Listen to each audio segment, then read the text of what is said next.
Hi, fourth grade. It's Mrs. Carbula here, and we're going to talk a little bit more about poetry today. And on Tuesday, you'll remember that we started looking at alliteration. If you open up your poetry journal to page 11, you'll get a quick review of what alliteration is by looking at the practice page you did with your animals. It says alliteration is the repetition of beginning sounds in words like she sells seashells by the seashore. So a tongue twister was a really good example of alliteration because all the words start with the same sound, and that's what makes your tongue gets all twisted up. So you had an opportunity to write your own poems, and we just did some short ones about different types of animals. Well, this time we're going to use alliteration, and we're going to try to tell a story. So I'm just going to give you an example of how I go through this, and this is just one way of many. You have to find a technique that works really well for you. If you're having fun and the thoughts are flowing, then you know you're doing it right. I'm just going to show you my process. And the first thing I'm going to do might surprise you. I'm going to show you a really messy piece of paper. So I already practiced writing a poem for you before I made this video, and you'll see what my page looks like. It is a mess. I started with a whole bunch of words, and then I wrote a poem, and I didn't like some of it, so I made some changes to it. And then when all is said and done, I really just didn't like it. It was alliteration. It did tell a story, but I didn't like the story, and it wasn't fun for me. So just like when you wrote your poems last week, I told you to pick a theme, something that you like, something that interests you, because it's a lot more fun to write about. So I'm going to tell you the same thing when you're writing today. If you're not having fun, maybe consider changing your topic or finding a new letter to use. So anyway, this is my huge messy page, and I'm going to show you step by step how you can go from a mess to a poem. Okay, so the first thing you're going to do, number one, is choose a letter or a theme. I started actually by choosing a theme, and I chose beach. And the funny thing is if when you look at this, you see that I crossed off beach, because as I was writing down words for beach, a lot of the words ended up starting with W. So then I just crossed that off, and I started writing down W words. So I am going to just kind of take you through that process right now. So I'm going to choose a letter, W, and I'm just going to write down a bunch of words. Wade, worms, worn, watermelon, window, if you look back at this page, I have a ton of them, okay? So I'm writing them down. As I'm writing down my words, I should write that down. Number two, make a list of words. And as I'm writing down my list of words, I start to look at what words fit together. So find words that fit together. So as I'm looking at my list of words, I noticed the word wasp. And for some reason that stuck out to me. I can't tell you why. I think just because I thought, oh, I could probably write a silly little story about a wasp.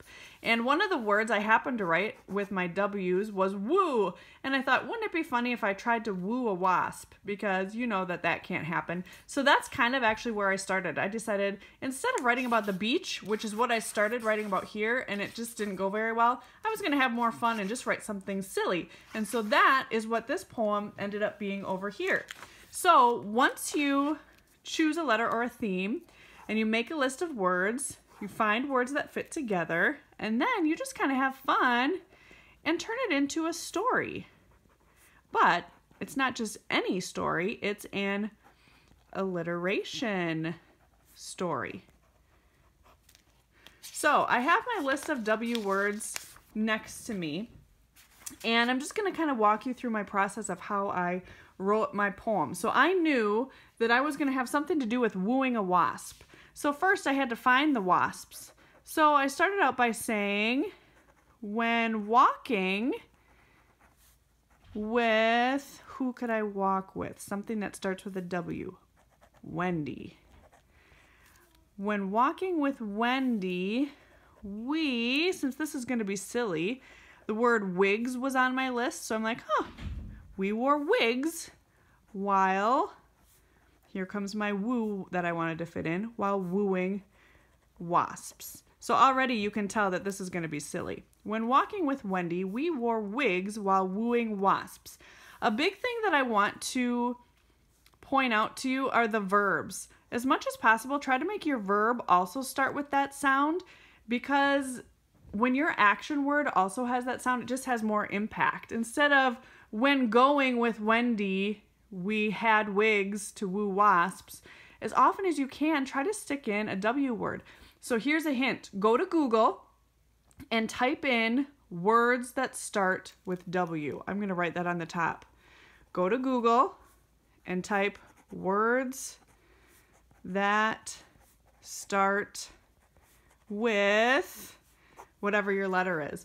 And the first website it took me to was a Scrabble dictionary website, which is genius because you're going to find hundreds of words using the letter that you want to use. So that's what I did, and that's where I built my huge list.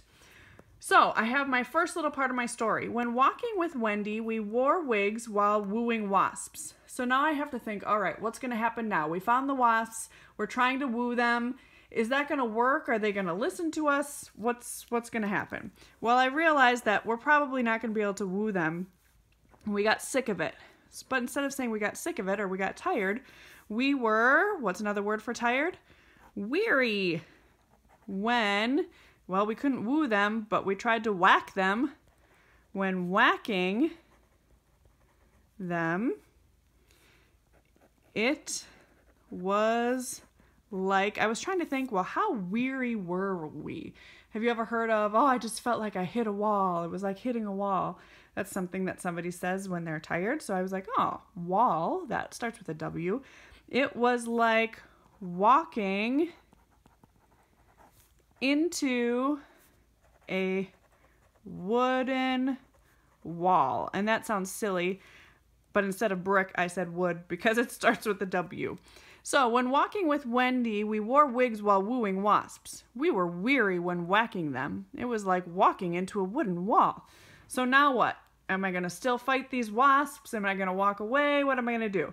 Well, I decided that we're going to go away. And instead of walking away, I looked at my list of words, and sometimes I use a thesaurus too to look up what's something that's a new word instead of walking, and then they'll give me different choices so I don't always have to use the same word because I used walk up here. So I wanted to use something different down here. So I said, when we wandered away, and I like the word away because it doesn't start with a W, but the W is the main part of the word, away. When we wandered away, a walrus rewarded, same with rewarded, it doesn't start with W, but that is a big part of the word. When we wandered away, a walrus rewarded us with, what did he give us for taking care of those wasps? He gave us his wallet. When walking with Wendy, we wore wigs while wooing wasps. We were weary when whacking them. It was like walking into a wooden wall.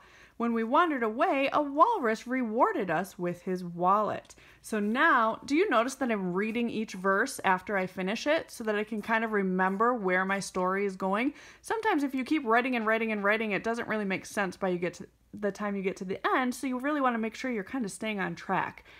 So we went to woo wasps. We ended up getting really tired because we were whacking them. We walked away, and a walrus gave us his wallet. So now what are we going to do with that reward? Well, here I kind of took my background knowledge and remembered, my daughter made waffles for breakfast this morning. Waffles starts with W. I'm going to use that. So with his wallet, we knew we wanted, what kind of waffles? Warm wonderful waffles. And I could end there, but then I was like, wow, because that was kind of crazy. And then I thought I could take it a little further. What a weekend. So that is how I turned a really messy page full of words and practice ideas, and I kind of chose my favorite idea, and then I got a new piece of paper and I just kind of cleaned it up. So remember, choose a letter or a theme, make a list of words, and you can go to Google and type in words that start with whatever your letter is, and you'll get a huge list of words, but I encourage you to still write them down yourself. Find words that fit together, and as you see words that could go together, then you can start to form a story. And that's what I have here. So my challenge for you is I'd love for you to write a story that's at least like 2 verses long.